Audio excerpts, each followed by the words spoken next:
And guys, we are back.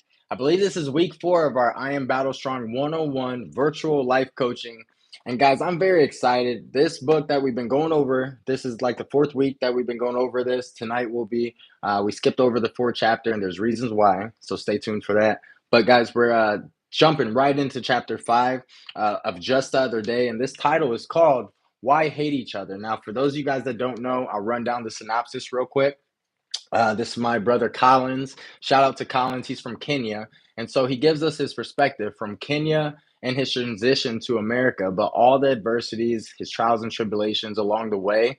And it's pretty neat because it gives us his perspective. And also, guys, this episode, we'll be learning some Swahili. So I'm telling you, whenever you tune into these episodes, you're going to learn in I Am Battlestrong 101. So it says, as long as you're still alive, you're able, I'm sorry, as long as you're still alive, you'll experience challenges that are far beyond your control. You may end up thinking that giving up is an option, but it shouldn't be the final decision. Challenges produce resistance, which develops inner fortitude. As you go through challenges, you become stronger and stronger, hence leading to an excellent opportunity for growth. So, based on a memoir, just the other day, author Collins shares his experiences and challenges as well as obstacles he's faced while growing up in Buza, Kenya. And after moving to America in 2016, he reveals how he overcame each and every problem that he's underwent.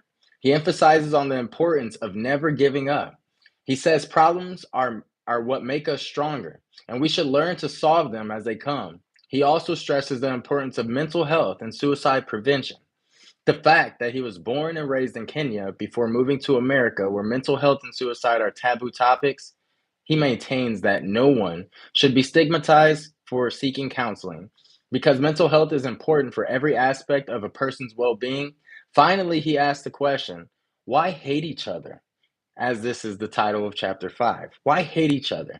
He cites examples of tribalism in Kenya and racism in America, and he finally concludes that each and every one of us is equal despite our differences. We should learn to see each other as one in spite of different colors, languages, culture beliefs, as well as norms. No race is superior to others. So let's dive right into chapter 5, man. Shout out to Collins. Thank you for putting your life and being vulnerable as sharing your transparency, brother. I'm very excited to read chapter 5. Let's hop right into it. So, chapter 5, why hate each other? This is another rhetorical question. Why hate is everywhere in the world we live in today. If you never experience hatred in your life, you're lucky. I believe hatred is a part of life. Our world today is yearning for love, peace, unity, and hatred, but hatred continues to take control. If all of us can practice any act of kindness among each other, love will wipe out hatred that is slowly but surely killing our current generation on a daily basis.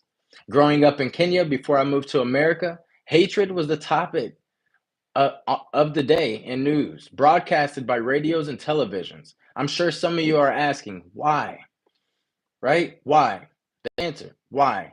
The answer is simple and clear. Different tribes are the cause of hatred and disunity, not only in Kenya, but also parts of Africa.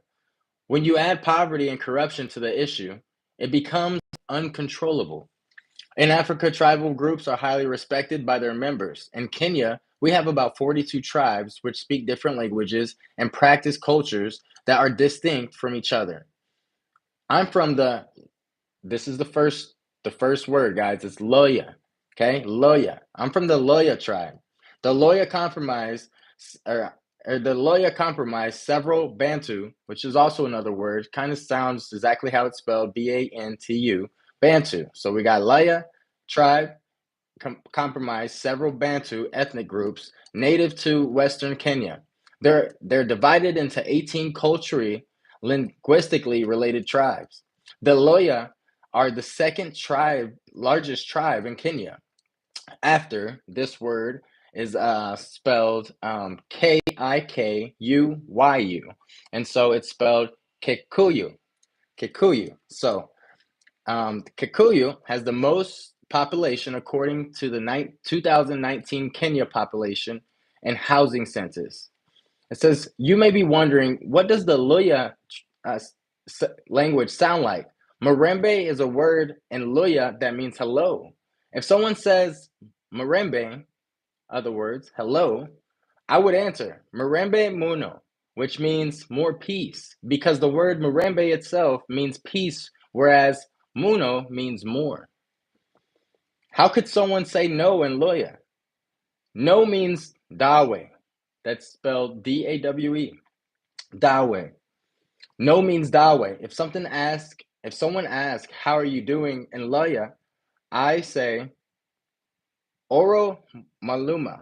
Or I'm sorry, let me make sure I had that correctly. Let me see. No, I don't know if I had that correctly. I want to make sure. Let me see. Oh yeah, Aru, Aru, Mulamu. If I was having a bad day, I would respond by saying Dawe, which simply means no. That is how I speak, but other ethnic groups would speak the same word with different pronunciation. For example, they would say Mulembe instead of Murembe and Tawe instead of Dawe. Why is tribalism a big issue in Kenya? I imagine having over 42 tribes would speak different languages.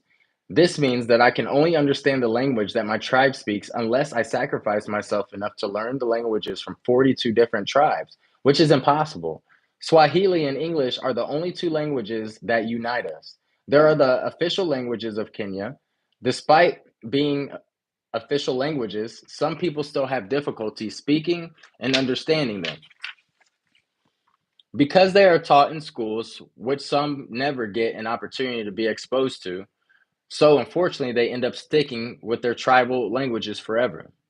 Among Kenya tribes, we still have communities that believe they are superior to other groups, to others, as it has resulted in hatred, conflict, and disunity in recent years. Corruption, favoritism, and nepo, ne, I'm sorry, nepotism are some of the major causes of tribalism, not only in Kenya, but also other parts of Africa.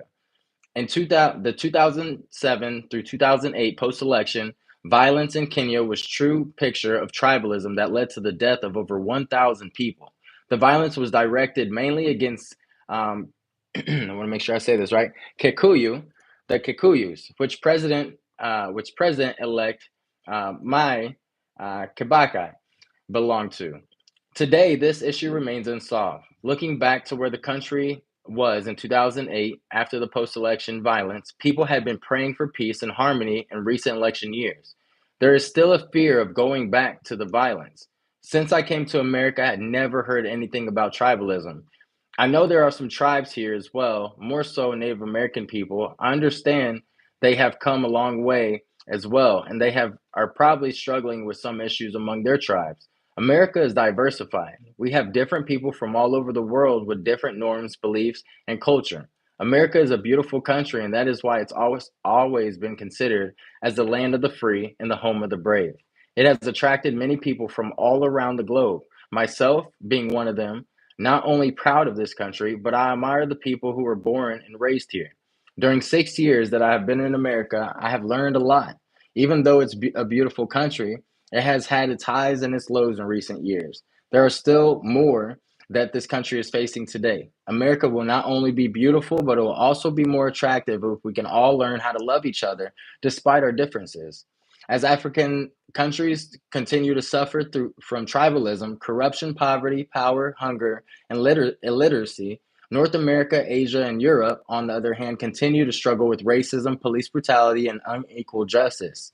Why is racism the big issue in America? Are all people racist? And if they are racist, are there any actions that are being taken against them? There are probably some of the most difficult questions I've been asking myself. I will try as much as possible to answer them appropriately using my own personal experience and knowledge that I've acquired from other sources.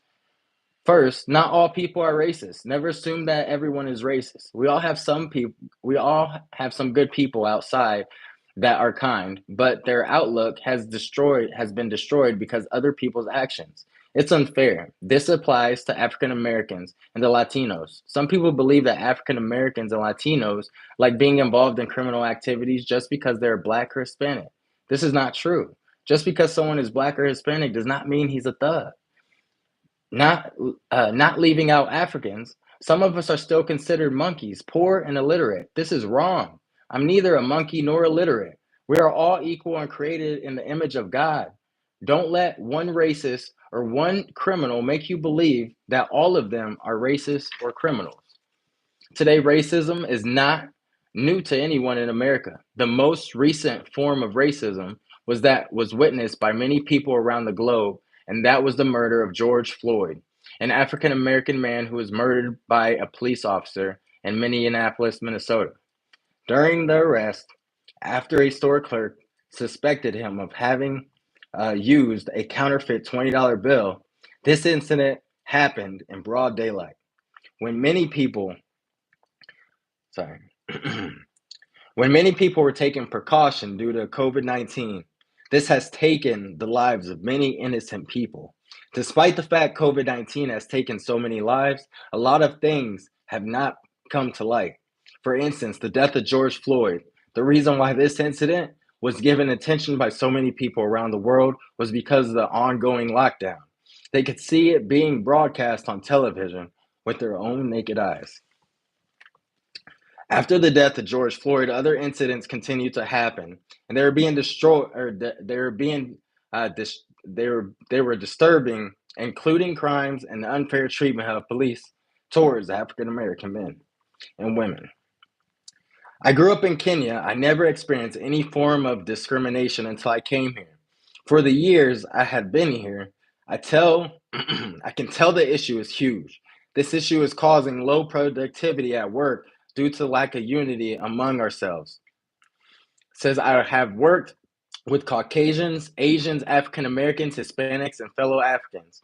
For the time I've worked with all these groups of people, I can truly tell you that there is misunderstanding, tensions, grudges, and disunity among us. I strongly believe this can only change if we're ready to view each other as one and equal. Looking back, I was in Virginia. I'm sorry. Looking back when I was in Virginia, I was experienced.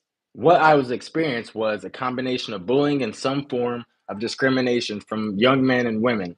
I never experienced any form of discrimination from the majority of older people. Perhaps they were more experienced and knowledgeable about this issue of race and ethnicities. The only people that gave me a hard time were the ones of the same age of me. I don't blame them at all. I don't blame the ones who raised them. They should have done a good job of educating them on how to be good people in society. While in Virginia, I was treated unfairly, not only by Caucasians, but also by some African Americans. Being only African, and it let me in a dilemma. I didn't know how to approach the issue, which forced me to flee away for peace due to severe anxiety and depression. Do you think I would have left if I would have knew how to respond appropriately? The answer is no. I wouldn't have left Virginia if I had knowledge. I'm sorry, if I had knowledge about how to handle the unfair treatment that I was clearly facing. I'm glad I left because I don't know what would have happened to me. The hatred that I experienced was unbearable to the extent whereby I started fearing for my own life. I felt I felt I was in danger. When you get a feeling that something is off and you feel that immersed sense of nervousness, take it seriously. It is better to be safe than sorry. I'm glad I went through that treatment as well because it prepared me to deal with some people after moving to Oklahoma. For those who disrespected me while in Oklahoma, I faced with confidence and created good boundaries, if at all possible. Some of you are probably asking, why are you bringing African Americans into this conversation? The truth of the matter is I've been treated unfairly by African Americans as well. Despite the fact I identify myself as an African American in America, it doesn't mean that I agree with every belief, norm, culture that they practice. I respect and value their culture, but I cannot be involved in too much because I have my own that must be adhered to as well. It says this has created a lot of misunderstanding and misinformation between myself and some African Americans. I have interacted with in the past, just some, not all. Even though I have agreed with them, it doesn't mean that I hate them. I deeply love them because they deserve to be treated with dignity and respect for who they are, and we are one. I acknowledge the pain and suffering that their descendants went through in America and the process that they have made to be free today. Do you know some African Americans believe that we Africans don't like them? This is not true. I was running with one of my friends by the name of Willis one evening, and he asked me, "Is it true that you guys don't like African Americans?" I didn't know how to answer him because I wasn't aware of these claims. It was my first time hearing these questions from him. Willis, being African American male, probably had been growing up his entire life thinking that Africans don't like African Americans. This is untrue. What is the main reason why we should hate them? Willis' values might be totally different from mine, but that doesn't mean I hate him. Maybe the way he was raised is not the same way I was raised. These are the same, or there are some of the, I'm sorry, geez, these are some of the things we should be considering before rushing into hating and judging each other. Before moving to Oklahoma from Virginia, I had already found an apartment online. The apartment I found was in the same complex my dad's sister and I had resided at before I moved to Virginia. It was affordable, but I didn't like it because I could smell weed from the inside, meaning it was leaking through the walls. I have no idea who was smoking it, but I strongly believe it was one of my neighbors. The fact that I could smell it on the first day that I entered there, I reported the incident to the office. Unfortunately, I was told uh, that it was a smoking building, which I was unaware of because I already seen it in my lease agreement, so I couldn't do anything about it. I was forced to embrace it. The smell was so strong that I was forced to open the windows for ventilation. That didn't help at all, especially in the winter because I welcomed the extreme cold in my apartment. I thought things would be better in spring and summer. Little did I know the problems would be exaggerated given even weather conditions. I was determined to complete my lease despite the issue, but I was forced to break it after the lady, after the, I'm sorry, I was forced to break it after the lady that had lived above me started to accuse me of smoking it.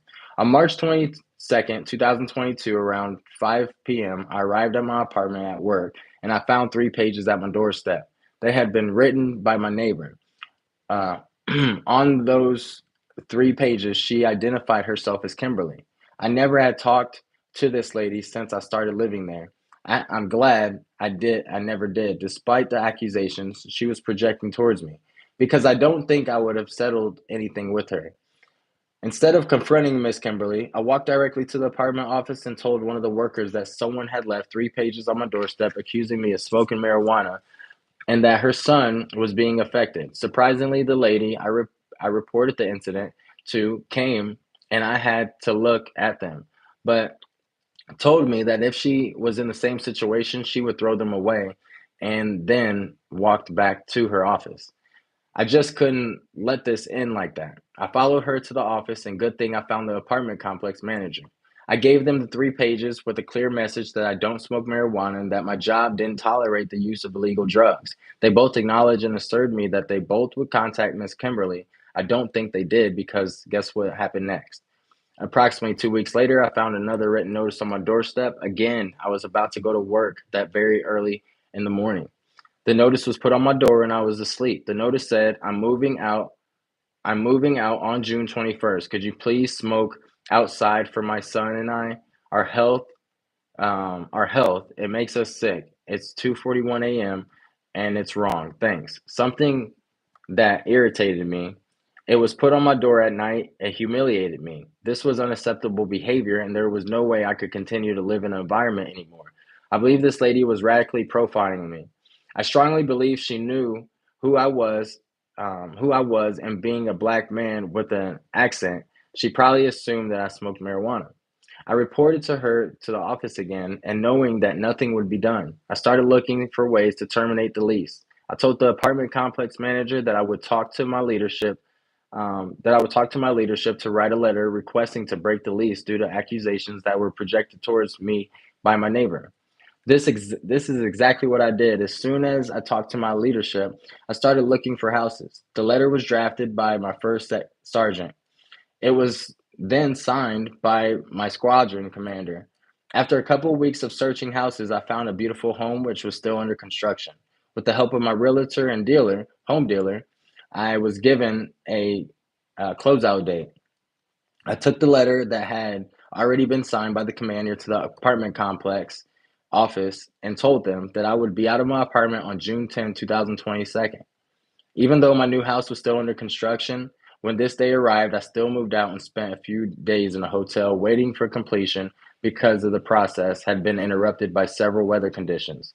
This is how I dealt with a difficult neighbor without even facing her or no one. Do you think I would have settled anything if I faced her? Don't think so. I don't think so. Instead, things would have escalated. She would have had called even, or I'm sorry, she would have even called the police on me, even if I knocked on her door to explain that I wasn't the person that was smoking. I know these are the type of behaviors that have been going on around in America for a long time. Nowadays, people call them Karen. Their behaviors are out of control and they need to chill. They need to chill. I'm gonna say that again. I dealt with one out here too. These people should be taken seriously because they are tampering with the peace of young men and women. Racism in simple terms, racism in simple terms being belief that certain races of people are superior to others. It's wrong. We're all equal. No race is superior than others. Given that we all bleed the same blood, breath, die, and eat food in order to survive, we should learn to demonstrate love against one another. What I'm sorry. Yeah, we should learn to demonstrate one love amongst ourselves because you never know what the future might bring. We need each other in order to thrive. Without Western countries, Africa would not have developed and vice versa. Without slavery, North America and Europe would not have succeeded on their own because people were brought here from Africa, provided manpower. Even though they went through hell, they delivered. Why should we dwell on the past? Slavery was imposed on Africans and it was ended through emancipation. Why should we blame those who were never part of it? I feel what's going on in America today are grudges against each other that serve no purpose. Besides Willis' question, one day at work, I was asked by a Caucasian female I bit my tongue, a totally different question. Miss Parker started saying, Collins, would you mind if I ask you something? I replied, I wouldn't mind at all, ma'am. She proceeded by saying, I know you were never born here. Do you people do I'm sorry, not do you people, I'm sorry. Do people treat you differently? Having been raised in Kenya most of your time coming to America without having experienced any form of discrimination, how do you feel about it? Do you just hold it in for yourself? I was so happy she acknowledged this. There are some of the same questions that no one will ask you randomly. I replied to my best ability and I told her, yes, people treat me differently, but I cannot allow one individual to make me believe that all people are the same way because not all people have those intentions. Um, I went on by explaining when I was in Virginia, when I was in Virginia for 3 years, I explained different forms of discrimination and unfair treatment which some of which I had no idea that was even happening to me. But after I realized, I started taking care of myself and creating strong boundaries with those who I could get along with. I finished by saying, we are all equal and no one is superior to anyone. That is how I responded to her, and hopefully she was satisfied with my responses. Let's look out for each other. If you see something wrong, say something. If you remain silent, it's like you're being part of what's going on. Even Martin Luther King was so vocal about silence of good people. For instance, if I was walking around the store and I see a young Caucasian male being bullied by African American male and I don't do anything about it, I will be a part of it as well. In order to show that I care about him, I will have to show him compassion and empathy. We all have what it takes to make America a beautiful country. This is not one man's task or one woman's task. It's our task. And together we can make a miracle. That is chapter 5, guys. Thank you for those you guys that tuned in. Shout out to Charles. Appreciate your support. How you doing, Tyler Wilkinson? Hope all is well with everybody. Um, Again, thank you guys for tuning into this episode. Man, whew, he told me chapter 5 was gonna be like that. And yeah, guys, man, the George Floyd mentioning, I relate heavy to that when we were going through that part of the book. For those that don't know, I led the March on Washington in Denver, Colorado, for George Floyd. I didn't orchestrate it or nothing like that. I did lead that protest, the one that was peaceful, and we marched peacefully, and allies came, and it was great. But those times, were very, very. I mean, I was at all the protests, even the ones that ended up um, being like bad. I was trying to find a lot of dialogue, speaking with law enforcement, trying my best to build some type of connection between law enforcement and the community. As being an activist, my job, I felt like at that time, was to serve and protect my community by wedging myself in the middle and trying to build some bridges, right? Trying to fill those gaps, and just get people's stories. And that also, it was just crazy. It was a crazy experience. During the protest. It was nuts. I even got arrested. I got guns held to my head, all types of stuff. Shot by rubber bullets, tear gassed. Allies helped save me. A lot of different stuff. But people that know my story, they already know that. For those that don't know, so yeah, when I shed some tears during that part of the book, that's why, because it hits directly home. I wasn't someone sitting on the couch during those protests. I was out there taking my licks, and really out there putting it all on the line to stand for something. So with that being said, guys, this was chapter 5. Wow, Collins, brother, man, is this the first book I shed? This is the first book I've shed tears while I was reading. That's wild. Dude, your story is powerful. I'm very excited to continue reading this, and I can't wait. You guys stay tuned. We're also going to have a podcast. As if you guys didn't tell, we skipped chapter 4 for a specific reason. We will have Collins join us for a podcast, so y'all stay tuned. And we also have more I Am Battlestrong podcast. That special guest will be announced soon. So a lot of things going on, guys. Stay tuned also, because we also have my very first children's book that will be published and out on Amazon any day now. Right after this video, I'll be working on a lot of different things for the rest of the night. And so, again, thank you for those of you guys that support the I Am Battle Strong movement. I'm very excited and grateful for the authors that are partnered with this movement, for everybody who are partnered with this movement. And I hope you guys have a blessed day. Another day is always another opportunity to battle strong. God bless. I'm out.